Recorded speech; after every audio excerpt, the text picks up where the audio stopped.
तो ये हैट्रिक होगी जो कि हरियाणा में शायद एक बड़ा जो है उलटफेर एक तरह से हरियाणा की राजनीति के लिए है। दूसरी तरफ जम्मू कश्मीर की अगर बात करें तो वहां कांग्रेस और एनसीपी जो है वहां पर बढ़त बनाए हुए हैं और बहुत संभव है कि वो सरकार बनाने की सिचुएशन में आ जाएं। लेकिन इस वक्त जो बड़ी तस्वीरें आपको दिखा देते हैं और इसके लिए सीधा हम चलते हैं हमारे सहयोगी निखिल के पास चलते हैं। निखिल, हमें तमाम जो चुनाव से जुड़ी इंपॉर्टेंट जो जानकारी है वो हमें निखिल बताएंगे। निखिल जी बिल्कुल, धन्यवाद अशोक और आरेंद्र। और यहाँ से हम आपको आंकड़े बताएंगे कि किस तरह से ये जो चुनाव का जो रथ है वो आगे लगातार चल रहा है। हरियाणा की बात कर लेते हैं। 90 ही सीटों पर रुझान आ चुके हैं और बीजेपी, ये देखिए उनका ट्रैक्टर जो है अपना झंडा लगाए 50 सीटों के साथ आगे बढ़ रहा है और कांग्रेस 34 सीटों पर सिमटती हुई नजर आ रही है। तो ये कांग्रेस के लिए कहीं ना कहीं सेटबैक होगा, जिस तरह से आप लोग चर्चा कर रहे हैं। आम आदमी पार्टी के लिए भी बहुत बड़ा सेटबैक है, जो बड़े ढोल गाजे बाजे ताशे के साथ आए थे, 0 सीटों पर है। जेजेपी जो पिछली बार 10 सीटों पर थी, इस बार 0 पर उसके रुझान के मुताबिक। आईएनएलडी केवल 1 सीट पर आगे चल रही है। तो ये जो रुझान है निश्चित तौर पर, और इसमें जो अदर्स हैं वो 5 सीटों पर, निर्दलीय व अन्य। तो आप ये देख सकते हैं कि किस तरह से हरियाणा की 90 सीटों का जो रुझान है वो बीजेपी के लिए इस वक्त जश्न का सबब बना हुआ है। ये जनादेश है। और अब किस तरह से ये तमाम जो वीआईपी कैंडिडेट्स हैं उनकी बात कर लेते हैं। फतेहाबाद से दूड़ाराम वो आगे हैं बीजेपी से, और सुनैना चौटाला वो पीछे चल रही हैं। हिसार की बात करें, सावित्री जिंदल, नवीन जिंदल की मां, वो निर्दलीय हैं और बीजेपी के प्रत्याशी डॉक्टर कमल गुप्ता से आगे चल रही हैं। इसके साथ ही साथ लाडवा से मुख्यमंत्री नायब सिंह सैनी आगे चल रहे हैं और कांग्रेस के मेवा सिंह वो पीछे चल रहे हैं। तो ये जो तमाम सीटें हैं वो उनके ऊपर नजर थी। पुन्हाना से मोहम्मद इलियास आगे चल रहे हैं कांग्रेस से, बीजेपी के मोहम्मद एजाज खान वो पीछे चल रहे हैं। रानिया सीट से अर्जुन चौटाला इंडियन नेशनल लोकदल से वो आगे चल रहे हैं, जबकि रणजीत सिंह पीछे चल रहे हैं, वो निर्दलीय प्रत्याशी हैं। तोशाम से बीजेपी की श्रुति चौधरी आगे चल रही हैं और अनिरुद्ध चौधरी कांग्रेस के वो पीछे चल रहे हैं।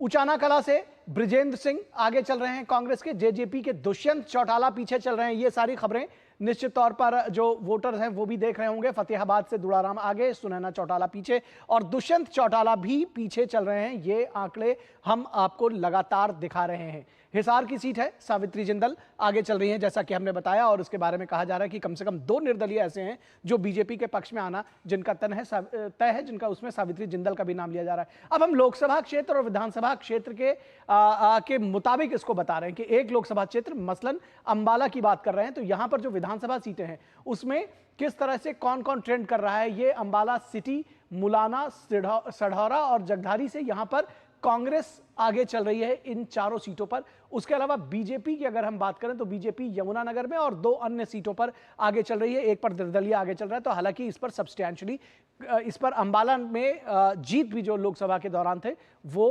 कांग्रेस ने किया था। अब अगर हम लोकसभा निर्वाचन क्षेत्र और विधानसभा निर्वाचन क्षेत्र की बात के तहत भिवानी महेंद्रगढ़ की बात करें तो यह सीट बीजेपी ने जीती थी लोकसभा में, और बीजेपी इनकी 4 सीटों लोहारू, बधरा, दादरी और भिवानी इन सभी पर आगे चल रही है। यानी कि जो लोकसभा का ट्रेंड था वो बरकरार है। तोशाम सीट से भी बीजेपी आगे चल रही है। नारनौल सीट से भी, यानी 6 सीटों पर बीजेपी आगे चल रही है, जबकि बीएसपी और कांग्रेस अटेली और महेंद्रगढ़ से आगे चल रही है। नांगला की जो सीट है, नवी सीट, नांगल चौधरी वो इस बीजेपी की सीट पर आगे चल रहे हैं। तो कुल मिलाकर कम से कम 7 सीटों में, 9 में से 7 सीटों पर आगे चल रही है बीजेपी उस लोकसभा निर्वाचन क्षेत्र में। और अब हम अगली जो लोकसभा निर्वाचन क्षेत्र है वो फरीदाबाद, जिसमें बीजेपी ने जीत हासिल की थी। यहां भी बीजेपी हथीन, पलवल से आगे चल रही है, जबकि पृथला और होडल से कांग्रेस यहां पर आगे चल रही है। बीजेपी का ये देखिए, फरीदाबाद, बड़खल, बल्लभगढ़ और फरीदाबाद, वो एनआईटी और फरीदाबाद दोनों सीटों से, यानी कि 4 सीटों से लगातार आगे चल रही है। तिगांव से भी बीजेपी आगे चल रही है। तो एक बार सब्सटैंशियल मार्जिन यहां भी अधिकांश विधानसभा सीटों पर इस लोकसभा क्षेत्र के अंतर्गत बीजेपी ने बढ़ाया है। बात फरीदाबाद की हो रही थी। गुड़गांव की सीट, ये भी शहर की सीट मानी जाती है बीजेपी, इसमें बावल, रेवाड़ी, पटौदी, बादशाहपुर, ये सभी सीटों पर 4 कम से कम ये जो सीटें हैं शुरुआत की, इनमें भी, और उसके अलावा गुड़गांव सिटी और सोहना, यहां से भी बीजेपी आगे चल रही है, जबकि नूंह और फिरोजपुर, झिरका से कांग्रेस आगे चल रही है। और पुन्हाना से कांग्रेस आगे चल रही है। तो गुड़गांव की जो सीट है, लोकसभा की सीट, उसको बीजेपी ने जीता था और विधानसभा में भी अधिकांश सीटों पर उसने लीड बनाई है। इसी तरह से अगर हम बात करें हिसार सीट की, हिसार में देखना दिलचस्प होगा। उचाना कला से कांग्रेस आगे है, बीजेपी आदमपुर से आगे है और उचाना कला से के अलावा उकलाना और नारनौद, ये 2 सीटों से कांग्रेस आगे है। जबकि हांसी, बरवाला और नलवा से बीजेपी आगे है, जबकि इंडिपेंडेंट जब सावित्री जिंदल जिस सीट की बात कर रहे थे हिसार से, वो आगे चल रही है। बीजेपी भवानी खेड़ा से आगे चल रही है। तो कुल मिलाकर यहां भी लोकसभा के हिसाब से ट्रेंड देखा जा रहा है, लेकिन बावजूद उसके बीजेपी ने इसमें अच्छा खासा डेंट लगाया है इस विधानसभा चुनाव में।